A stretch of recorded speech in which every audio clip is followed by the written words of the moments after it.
72-এর সংবিধানটা আমি দেখছি। আমাকে বলা হতো ঢাকা বিশ্ববিদ্যালয়ের মুক্তিযুদ্ধের সময় পঞ্চ পাণ্ডবের একজন, 5 জন ছাত্র ছিল ঢাকা বিশ্ববিদ্যালয়ের মধ্যে, আমি একজন ছিলাম, যারা 10,000 ছেলে নিয়ে 7ই মার্চের মিটিং এ এসে বৈশাখ বক্তৃতা শুনছে। সেই ফজলুর রহমান আমি পলিটিক্যাল সায়েন্সে ফাইনালের পড়ি, যুদ্ধ করে শেষ করে আসছি, কমান্ডার ছিলাম 1200 মুক্তিযোদ্ধা।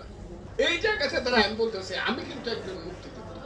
আমি কিন্তু দিনের পর দিন, মাসের পর মাস, আষাঢ় শ্রাবণের বৃষ্টি ভরা রাতে আমি কিন্তু ট্রেনিং দিছি, বাংকার থেকে যুদ্ধ করছি। মুক্তিযুদ্ধটা কিন্তু আমার গায়ে লাগে। 72-এর সংবিধানটা আমি দেখছি। আমার কথাটা হলো, আমি যে ফজলুর রহমান 54 বছর আগে এমএ ফাইনাল ইয়ারে পড়তাম, পলিটিক্যাল সায়েন্স ছাত্র, এখন বাংলাদেশের আমি সিনিয়র অ্যাডভোকেট, সুপ্রিম কোর্টের লয়ার ও সিনিয়র লয়ার, এর উপর একটা ডিগ্রি আছে, এটাকে বলে সিনিয়র অ্যাডভোকেট। এটা কিন্তু চিফ জাস্টিস মিলে সুপ্রিম কোর্টের একটা পরীক্ষার মাধ্যমে একটা লোকের সিনিয়রিটির মাধ্যমে এটা দেয়।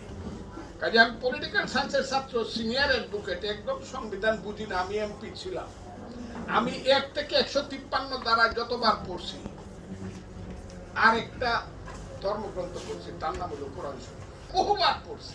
একবার আলিফ লাম মিম যালিকাল কিতাবু থেকে ধরে যা আছে সব পড়ছি, আরো পড়ছি, আরো পড়ছি, আরো পড়ছি, বাংলায় পড়ছি, তর্জমা পড়ছি, আর সংবিধান পড়ছি, যেহেতু আমি এমপি ছিলাম।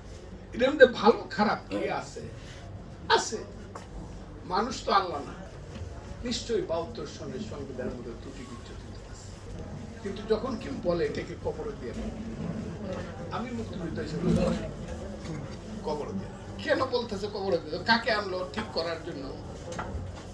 বাংলাদেশে 18 কোটি মানুষ কিন্তু আছে, অনেক শিক্ষিত মানুষ আছে, যারা শয়নে স্বপনে আহারে বিহারে নিদ্রায় অথবা জাগরণে,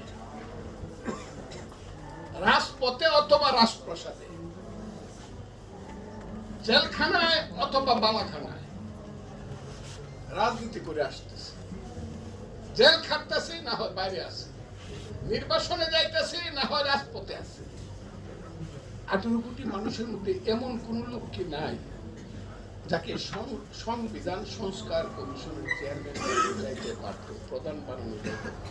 40 বছর আগে একজন লোক, 84 সালে, আমাদেরই ছোট ভাই ছিল, মাহমুদুর রহমান মান্না সাহেবের কোর্টে, ডক্টর আলী রিয়াজ, জ্ঞানী গুণী মানুষ, ভালো আমার ভাই।